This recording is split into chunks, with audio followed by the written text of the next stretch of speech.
Hello guys, how are we doing?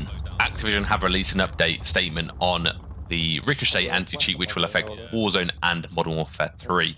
Hopefully it will be enough to mitigate the cheaters and hopefully reduce the amount of cheaters in ranked play when it drops in early January, because last year the amount of cheaters we had was just unreal. It made the game almost unplayable, but hopefully these new tools and systems they're implementing will help this. In today's video we're going to be covering a bunch of things you may be interested in. We're going to be covering a new machine learning tool that they're bringing into the anti-cheat software. We're bringing in some ways in which they're trolling cheaters, and then we are also going to be reviewing or we're going to be just basically covering information on how the reporting system works, because I think there were a lot of misconceptions and you're probably going to be surprised by what they've said on what happens when you report a player. So make sure you guys stay around for that, because it's interesting to know, and it may actually, we need your guys' involvement to make this whole cheater thing a lot better. The gameplay you got here is a Baz B gameplay on pubs. I go 43 and 8 or something like that, but the gameplay itself is a nutty gameplay. The gun's OP. Give it a go if you haven't already. So, machine learning. This is what they've basically said is their lovely new thing, in which it's basically an AI tool where it basically will give the system automation to examine server data to find new cheat behaviors. It will issue account reviews to validate abnormal behavior, and it will also collate problem accounts for action. So in essence what this is going to do is speed up the cheat to ban process and help anticipate behavior that's abnormal, and will then hopefully the reports will get sent to the Ricochet team to validate, review, and then eventually ban or do whatever they need to do to the cheaters. So what this means is there will be a tool running in the background of every server, which will hopefully, when someone is cheating, it will understand what software they're using, and hopefully therefore be able to, prevent anyone else from using that, or at least identify people using it so they can just simply be banned and wiped off the face of the earth. Obviously not, but yeah, hopefully there is some action taken, in which means I don't have to play them. That's the ideal role. But yeah, the important thing to note here is that at the moment, this is how it stands with the machine learning tool, the Ricochet team has to manually validate the reports done by this machine learning tool. Essentially, that's the current process, which is due to change, which I'm going to get into shortly. There's also the new replay investigation thing that they've mentioned, and what this is when they are sent a report of someone hacking, whether or not it comes from a report, which I, as I say, going to get into later, or this new machine learning tool, they basically review the clips, and a single employee of Ricochet team can review up to 700 clips or cases in any day, and hopefully from this they can spot and identify whether or not someone is actually hacking. This is fine. I don't mind this. I think human intervention is good, because there's only so much machines can do in this sort of situation. But unfortunately, humans are only really going to be able to say if someone is absolutely hacking if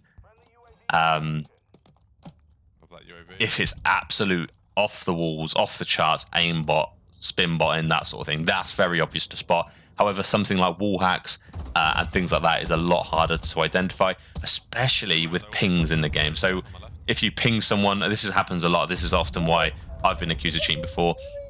A lot of players in this sort of game, and they did through MW2, can ping someone as they're shooting them, and it means that you've got basically illegal wall hacks, because they're live marked on the game for like 5 seconds after they've been pinged. So because that's a thing, it's hard to get and sound whoring can be a problem. It's hard to 100% identify whether or not someone is using wall hacks. There's also something that is very interesting. So when the system picks up someone is cheating or using software or anything like that, oftentimes they get booted from the game. As you can see, if you've played Ranked Warzone, you've probably seen this quite a lot, but people literally just get boshed out the game. But in a lot of cases, they are kept in the game. Now, the reason they're kept in the game is so that the Ricochet system can learn what they're doing, learn from what they're doing, and hopefully from that be able to identify whether or not people are cheating or using the same tools.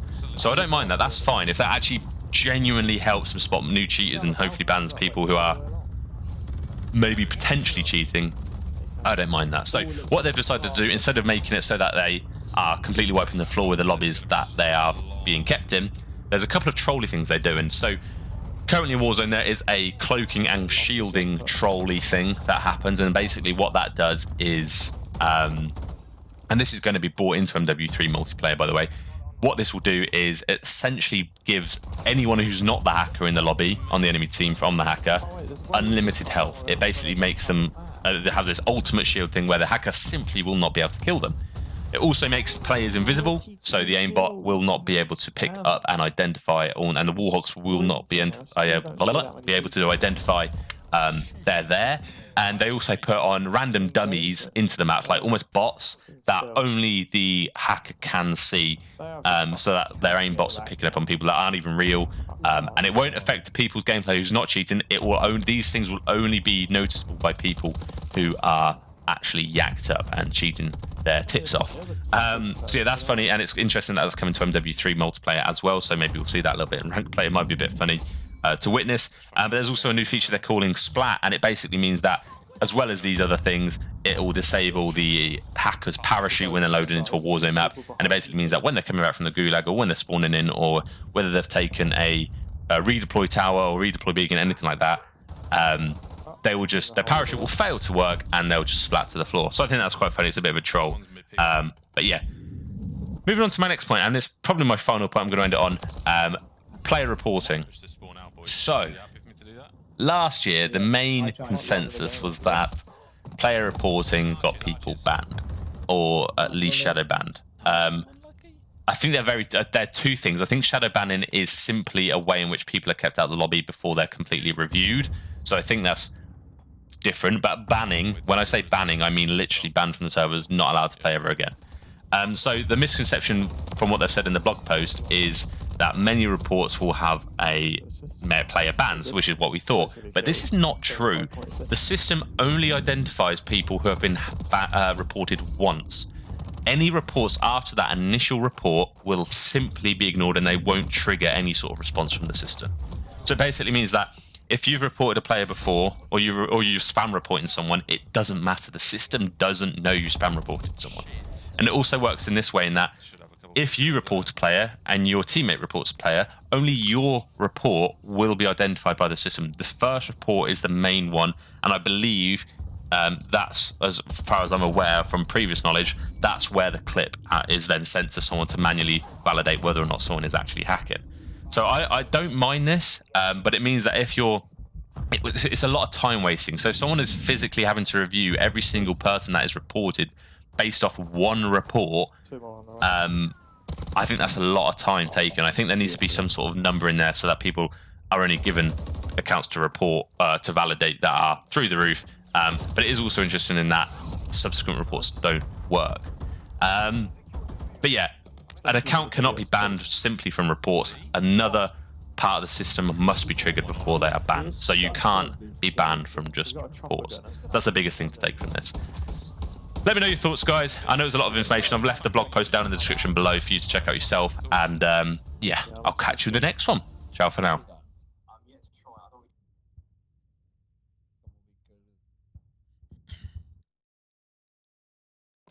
Play him an hour, so